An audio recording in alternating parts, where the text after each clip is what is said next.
नमस्कार, टीवी9 राजस्थान पर आज की इनसाइड स्टोरी के साथ मैं हूं भविष्य त्यागी। नेता विपक्ष राजेंद्र राठौड़ ने मुख्यमंत्री अशोक गहलोत की चोट पर तंज कसा, लेकिन मुख्यमंत्री अशोक गहलोत को जैसे ही मौका मिला, वैसे ही जिस मंच पर नेता विपक्ष भी मौजूद थे, उसी मंच से मुख्यमंत्री अशोक गहलोत ने नेता विपक्ष राजेंद्र राठौड़ की तरफ निशाना साधते हुए अटैक बीजेपी पर कर दिया। बीजेपी की इंटरनल डेमोक्रेसी को लेकर सवाल खड़े कर दिए। अब यूं तो सियासत के जादूगर मुख्यमंत्री अशोक गहलोत को कहा ही जाता है, उनके सामने तंज कटाक्ष और सियासी बयानों का मुकाबला कौन करे। यह राजेंद्र राठौड़ उस मंच से जरूर समझ गए होंगे जहां पर मुख्यमंत्री अशोक गहलोत उनके तंज पर पलटवार कर रहे थे और राजेंद्र राठौड़ मन महसूस कर हाथ जोड़ते नजर आए थे। खैर, आगामी चुनावों से पहले जहां आरोप प्रत्यारोप तो लगातार हो रहे हैं, लेकिन चुनौतियां जो हैं, मुख्यमंत्री अशोक गहलोत कहें या गहलोत सरकार कहें, चुनौतियां कांग्रेस पार्टी के लिए हर दिन नई खड़ी हो रही है। अब छात्र संघ चुनाव रद्द होने का मामला हो या कांग्रेस नेताओं के पार्टी छोड़ने का मामला हो, हर एक चुनौती का तीर और इशारा सचिन पायलट की तरफ पर दिखाया जा रहा है, सचिन पायलट की ओर दिखाया जा रहा है। आखिर ऐसा क्यों? क्या ये वाकई जो तीर है या इशारा है, इसके पीछे कोई सच्चाई है या फिर एक नैरेटिव गढ़ने की कोशिश की जा रही है जिसमें सचिन पायलट और मुख्यमंत्री अशोक गहलोत की अदावत को फिर से मेन फ्रेम में लाकर सियासी तौर पर उसे भुनाने की कोशिश है? दरअसल आपको बता दें, छात्र संघ चुनाव रद्द किए गए। सरकार ने, उच्च शिक्षा विभाग ने कुलपतियों की बैठक, तमाम जो राजस्थान की यूनिवर्सिटीज हैं उनके कुलपतियों की बैठक के बाद यह फैसला लिया।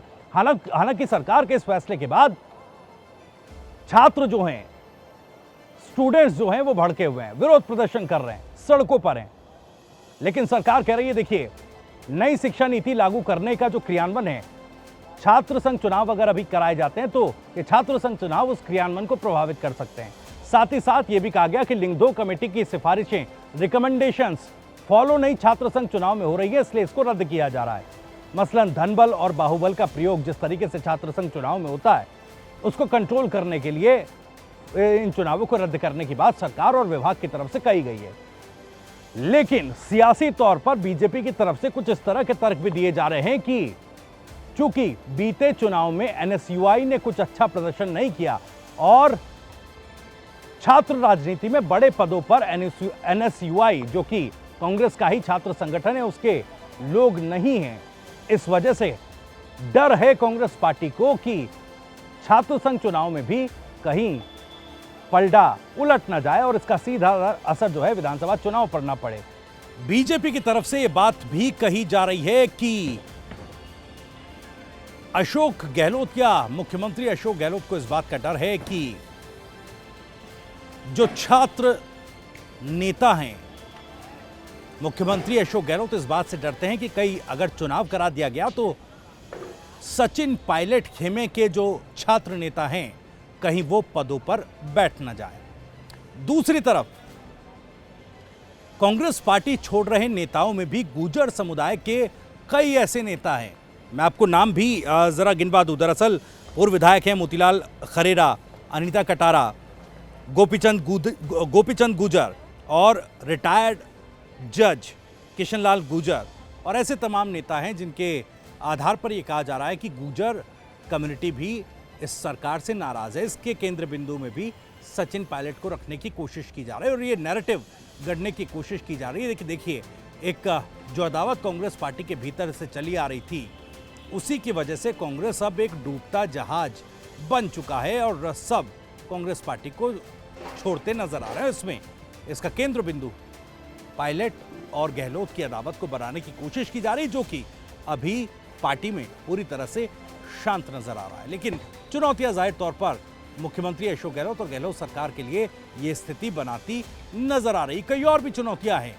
दरअसल आज कांग्रेस विधायक की पत्नी रीटा सिंह ने जेजेपी का दामन थाम लिया है, जेजेपी पार्टी ज्वाइन कर ली है। अब ऐसे में सवाल उठ रहा है कि जेजेपी पार्टी, जो कि हरियाणा में बीजेपी की सहयोगी, जो सरकार में सहयोगी पार्टी है, आखिर उसका राजनीतिक वजूद या यूं कहें कि राजनीतिक विस्तार शुरू हो चुका है। अब चुनावी विस्तार के बाद किस तरह से ये पार्टी आगे बढ़ेगी और किसके वोट बैंक पर असर डालेगी, ये भी अपने आप में एक बड़ा सवाल। चूंकि किसान परिपाटी की ये पार्टी जननायक जनता पार्टी बताई जाती है, इसके एक कार्यालय का आज उद्घाटन भी जेजेपी के राष्ट्रीय अध्यक्ष अजय चौटाला ने राजस्थान में किया है और साथ ही एक विधायक की पत्नी की एंट्री भी जेजेपी में हो गई है।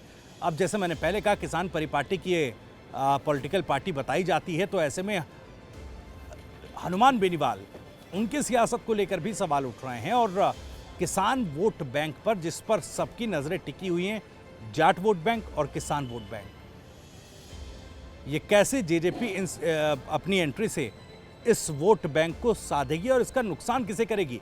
अब हालांकि ये तो कहा जा रहा है कि जेजेपी बीजेपी जिन सीटों पर कमजोर है, जेजेपी वहां पर सक्रिय हो सकती है, लेकिन नूह हिंसा के बाद से जेजेपी और बीजेपी के बीच हरियाणा में खटास भी दिखाई दी थी।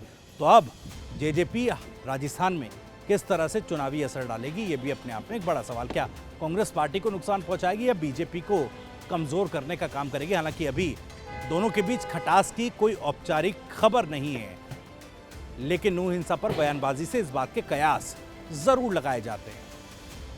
कई और भी चीजें हैं जो आने वाले समय में मुख्यमंत्री अशोक गहलोत और गहलोत सरकार के सामने चुनौती के तौर पर सामने आएंगी, लेकिन इन चुनौतियों से मुख्यमंत्री अशोक गहलोत और कांग्रेस पार्टी किस तरह से निपटेगी, इस पर हमारी नजरें टिकी रहेंगी। फिलहाल आज की इस इनसाइड स्टोरी में इतना ही। अगर आपको ये वीडियो पसंद आया हो तो वीडियो को लाइक करें, ज़्यादा शेयर करें और आप भी इस मसले पर कुछ कहना चाहते हैं तो कमेंट बॉक्स आपके लिए खुला है। और राजस्थान से जुड़ी और भी तमाम खबरों को सबसे पहले जानने के लिए सब्सक्राइब जरूर कर लीजिए TV9 राजस्थान। नमस्कार।